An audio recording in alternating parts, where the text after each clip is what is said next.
Hello, ISOJ. 下午好. Greetings from China. So I understand that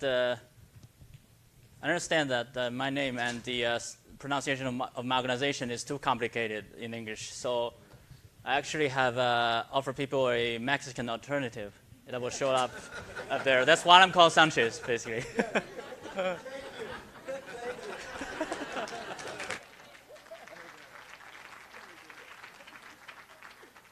No, the truth is I love football, so.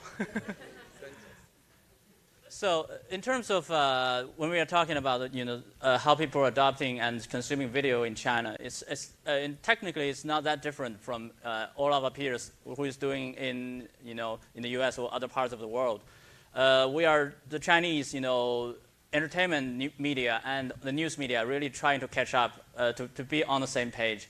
So here's reporting on our National Congress sessions. Some of the news outlets are really struggling to deal with this, and they come out with this, tremendously big gear. Of course, it's not operated by this lady, but by this this male reporter who's carrying this 15-kilo, gear and walking around. I'll explain a little bit, later why they need, something that complicated to, report a Congress session. So basically, this is part of the things that we did back in 2014. It's a documentary, but closely to what we do as in the newsroom. So it wouldn't play? Sorry.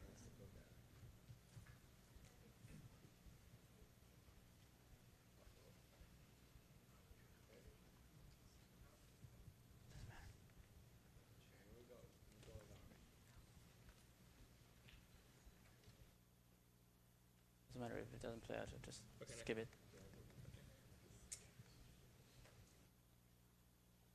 Basically, that's not the fanciest video I want to show. So anyway, basically what we do in VR or AR or 360 and everything else is what I can't add more things that my colleagues here have already said. So what I'm trying to be here of more value is being exotic. So tell you more about the market in China and how it is working itself out, because obviously here's some numbers of the Chinese market. Everybody owns a phone and everybody uses it everywhere they travel. And here are the numbers. If it comes to numbers, you know what China would be like. We are a standalone market, big enough. We have 400 million 4G phone users and growing. It's a big market itself. And very importantly, we don't really have the presence of these, sadly. So without these giants, actually the Chinese market has grown its own champions, but it's more complicated. It's kind of crowded, and we don't have a dominant in any of the fields that I'm going to show you that actually these guys want to be a lot of those on the right at the same time. So they try to be everything in China, and they try to be dominant, but they couldn't. But they're still burning money to try to be that. And those are just part of the competition. They are still, startups that are trying to take up things. And in terms of live video, well, it's another story that obviously you have three major here, as I understand. I'm not sure if it is correct, but in China, that's basically some of the major apps that who's trying to be dominant in terms of live stream platform, not just having live stream functions, but they want to be platforms. And I'm sure basically half of them will die at the end of this year or early next year. But still, we still got 10 or 20 of them still burning money out of it. And also in China, we have these large niche markets that I would doubt whether we should call it niche markets in terms of how big they are. And this niche market, very interestingly, they all have their own, they serve a layer of the Chinese audience that's very unique, and they try to grow based on that. So this one called Bilibili is basically they started with attracting nerds and gamers for a start. But now they have 30 million active users. And I would hardly call that a niche market, but still, we categorize them in the niche market. So there's another interesting one, this one. It's called Quick Hand in translation. And it basically serves immigrant workers who work in the urban area and also the suburban parts of China, the farmers, and bulldozer drivers, working on the fields. All these people, they form this community to share short clips of their daily life, and they have very interesting stuff like eating noodles, live streaming, and they have they claim that they have 80 million active users now. So this one is more easier. It's celebrities and celebrities wannabes trying to be beautiful in front of the screen, and this is a niche market. So it's a very complicated scene that if you want to feed news video, you want video journalism to have a place in these kind of platforms. Well, you want to be on most of the major platforms here, but that means a lot of money because you have to upload it to tons of different platforms, and you only have so much manpower, and you have to fit with all the different formats and the requests that they have, and some of them cannot simply be done by machine. Sometimes you have to put mosaic on some of the logos, or you have to take out the ads and everything. So it costs a lot of money. And you want to be the first to report on breaking news. That makes a lot of money. That means a lot of money spent. And people are trying to make longer form of the news video. That means longer than 10 or 15 minutes. So you can put a longer ads in front and at the back of it. But that means a lot of money for the production, obviously. And you try to stand out between the fierce competition, not only with news media, but also with the infotainment or other forms of clips that people are just simply using, producing for fun. You are really competing with them on all these platforms. So that means a lot of money and a lot of thought. So here's what we tried and are trying to do. So one important thing in reporting breaking news is that you really want to put amateur videos up there because they are at the first place. They are there with a phone, and your correspondent is not. So obviously, you want to put all these amateur videos within your context, and you want to be very quick to publish that. And then you follow up with your professional produced videos. So here's a take of that. So this is an explosion in Tianjin port, which is a massive destruction. And we put maps and some of the text illustrations together with amateur videos that's showing where the explosion happened. You can't get those materials. You don't have a reporter, directly on the scene.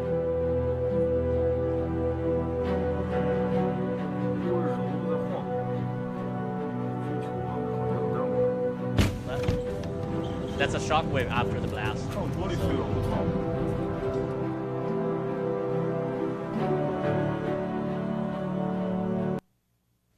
Okay, then after that, we came up, our reporters come in and with drones just fly over the zone and see how the destructions was looking like. That's a massive destruction. Those are new cars ready to be sold, but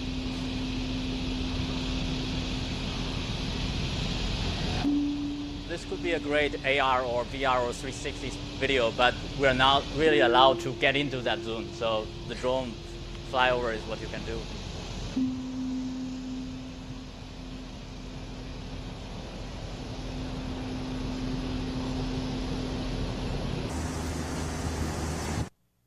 So either you will be there, or you are equipped with good tools. So you are late, but you have very good production. But then we came up with this thinking and possibility. What if we can combine both? So there's this thing happened in 2015 when there is a hotel attack in Mali, and there are 3 Chinese involved. So the public attention is high in China. So here's what happened. This guy is a Chinese merchant who works in Mali for several years, and the counter-terrorist forces asked his help to fly a drone over the hotel to check if there are any terrorists hiding on the roof. So they don't have equipment, but this merchant has, and he happens to be in contact with us. So we were thinking, what if we are already making him kind of a correspondent there, and he can provide great content over there. So that's what we actually did. With our incubator, we have a startup that is now having a lot of correspondents all over the world in many locations. So they have a little bit of proper training. They are not journalists, but they can provide this video. Well, God bless, that video are still not that easy to forge. So people tend to trust video more, even if it's, this is actually what, it's not playing again? Okay, that's a video that we did with the Moscow protests. And the people in China tend to, comment a lot on that because they think the video is authentic and they don't really trust the text reporting, by any reporters coming back from Russia, oddly. So one last thing, I'm short of time. One last thing I want to share with you is, I'm not sure if it's an innovation, but again, this platform, Bilibili, they have a technique that is firstly initiated in Japan by this site, Nico Nico. That means what they call it is a barrage of comments over video. So I'll show you how, but that one is not playable again, sadly. Sorry, I think you have to play that one, or people won't get the idea of how that works. This is the farewell, speech by Barack Obama, and actually it caught a lot of attention in China. But I never realized that people on Bilibili used to serve only nerds and geeks would have so much, they would create so much content and comments on U.S. politics and, on, comparison between China and the U.S. and everything, just with the format of flying over. You can just look at that and feel the zero of people. The power of faith. And the quiet dignity of working people. And this is real time, so people insert when they are hearing something or watching something, they just type in the comments over there. I can't do that. And people are chanting 4 more years, and then they were just, typing out 4 more years over there. And they are actually debating with each other on whether the U.S. Presidency system is good or not, on whether we should care about U.S. politics, on talking about Chinese politics. I'm not sure how that will go off in later stages, but it's an interesting thing to watch, whether it will be a platform of civic communication and involvement of Chinese in politics. I'm not sure, but that's a way to do it, maybe. Thank you very much.